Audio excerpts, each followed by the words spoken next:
Harka fuunee shamaa akkam jirtu kabajamoo dhaggeeffattootaaf daawwattoota qophii faana keelloo akkuma torbaniin qabannee dhiyaannu har'aa immoo haasaa ajajaa olaanaa ABO WBO Jaalmarroo irratti fuulleffachuun qophii qindeeffannee isin biraan geenya. Qophichi kunooti.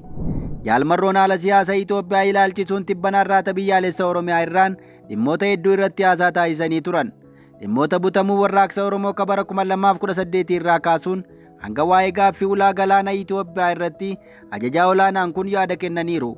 Akkuma kana waa'ee tibbana Oromiyaa keessatti qaamota Somaaleetiif lafti laatamaa jira jechuun mormiin mudatee irratti hoogganaan waraana bilisummaa Oromoo kun waan furmaata jedhamu akeekaniiru.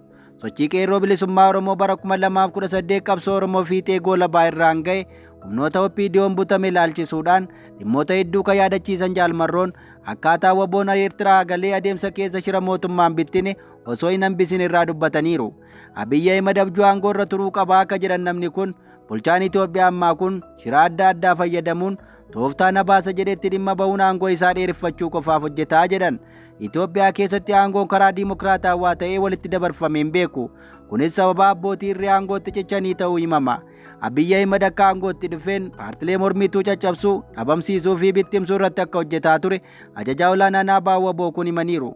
Akka fakkeenyaattis kan Abiyyi kaasaa ture naannoo Tigraay keessatti yeroo TPLF aangoo irra turetti naannicha keessa mormituu waan hin turreef TPLF aangoo irra turuuf gahee taphateeraa fi duubbee isaa naannoo Tigraay keessa waan taasiseef kun ammoo akka inni aangoo irra turu taasise jechuun dubbachuu isaas ibsan. Kana fakkeenya taasifachuun Oromiyaa keessaa caasaa mormituu dhabamsiisuuf Abiyyi Ahimad hojjetaa akka jiru Jaalmarroon dubbataniiru. Kan ammoo Abiyyi afaan isaatii baasee dubbataa akka ture ibsan. Bulchiinsi Abiyyi Ahimad paartii siyaasaa ABO irratti daba addaa dalagee ture ka jedhan inumaa gowwomsaan bara 2018 gaagaama biyyattii keessaa irra jiruuf akka daandii ta'etti ilaalamaa jedhaniiru. Jaalmarroon dubbii isaatiin biyyi kan keessanii qabsoo isintu nu barsiisa jechuun humnoonni OPDO keessaa ba'an kun ABO gowwomsaniiru jedhu. Afaan damma dibatanii ABO irratti daba dogoggorsaa fi gowwomsaa fakkaataa hin qabne dalagan jechuunis himatan. Uumama isaanii irraa caasaan OPDO shiraan ka beekaman yoo ta'u tooftaa isaan ittiin hoogganoota ABO biyyatti galchanii erga ABO'n biyya galeen booda ammoo WBO ka jedhamu dhabamsiisuuf hojjetaa turan irraa Jaalmarroon dubbataniiru. Waa'ee dhaadannoo waraana barasan guyyaa 5tti yookaas 14tti dhabamsiifna jedhamu irrattis yaada kennaniiru. Itoophiyaa keessatti caasaan ajjeechaa mootummaan ijaarame kan namoota jajjaboo ajjeesu kan dhoksaan namoota dhabamsiisu hundaa'ee bulchiinsa Itoophiyaa ammaa keessa akka jiru himama. Caasaan kun koree nageenyaa akka jedhaman miidiyaaleen idil addunyaa Reuters dabalatee dhaabbileen mirga namoomaa hedduun ni ibsu. Caasaan koree nageenyaa jedhaman kun namoota qaroo jedhaman ajjeesuun beekamu. Dhimma koree nageenyaa irrattis Jaalmarroon dubbii isaatiin akka yaada kennetti caasaa koree nageenyaa jedhamuun namoota ajjeesanii kaayyoof galma isaanii ga'uu yoo dadhaban waan WBO fakkaatu ABO shanee jedhanii ijaarratanii jedhu. Biyyattii keessatti shirri siyaasaa namoota nagaa iddoo akka gaaga'e himama.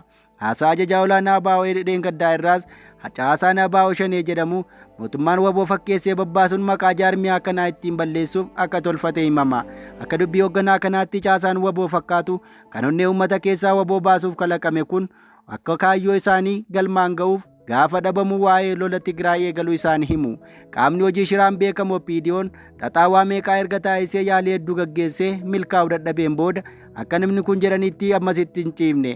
Qaamni hoogganaa paartilee siyaasaa hidhee kaan ajjeesaa ture as deebi'ee hololoota adda addaa akka tamsaasaa jiru dubbatan. Shira hunda erga yaalee dadhabee booda ammoo as deebi'ee waa'ee ulaa galaanaa argachuu qabna jedhutti xiyyeeffatee jedhan.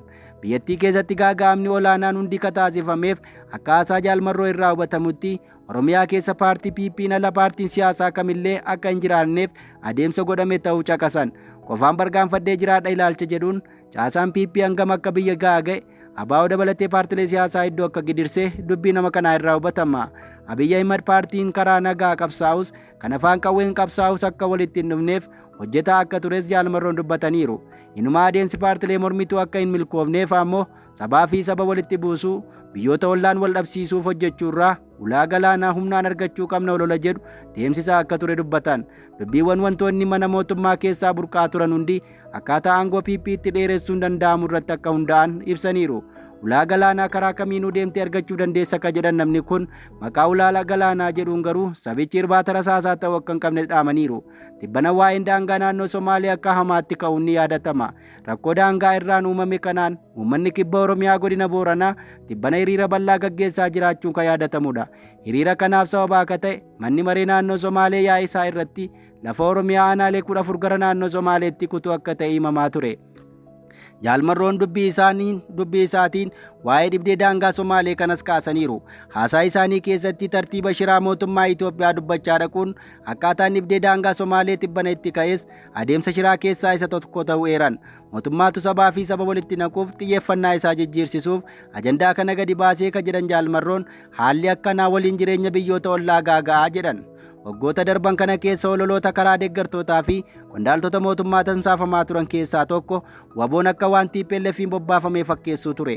Inumaa warra Geetaachoo Raddaa bobbaasee warra Sibaat Naggaa bobbaasee ka jedhu sochii waboo danquuf uummata keessaa jaalala waraana bilisummaa Oromoo dhabamsiisuuf dubbiiwwan mootummaan dhimma itti baataa ture olaanaadha. Ajandaawwan kana haalaan deemsisuun waggoottan dura miidiyaan mootummaa osoo hin hafin waltajjii fi bakka isaanii faanja'e maratti caasaan PP itti gargaaramaniiru. Jaalmarroon dhimma kanaaf deebii yoo kennan qabsoon Oromoo Sibaat Naggaa durayyuu tureera jechuun hidhati qabsoo Oromoo qaama kamirrayyuu akka hin taane hubachiisan.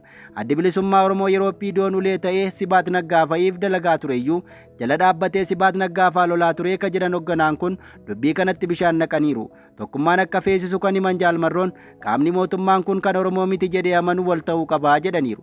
Jaalmarroon uummanni abdii bal'aa akka irraa qabus himanii jiru. Egaa dhaggeeffattoota keenya qophiin dhimma kanarratti qopheeffanne kanan gammaa dhaggeeffattan ture. Qophii hafee waliin turtii gaarii.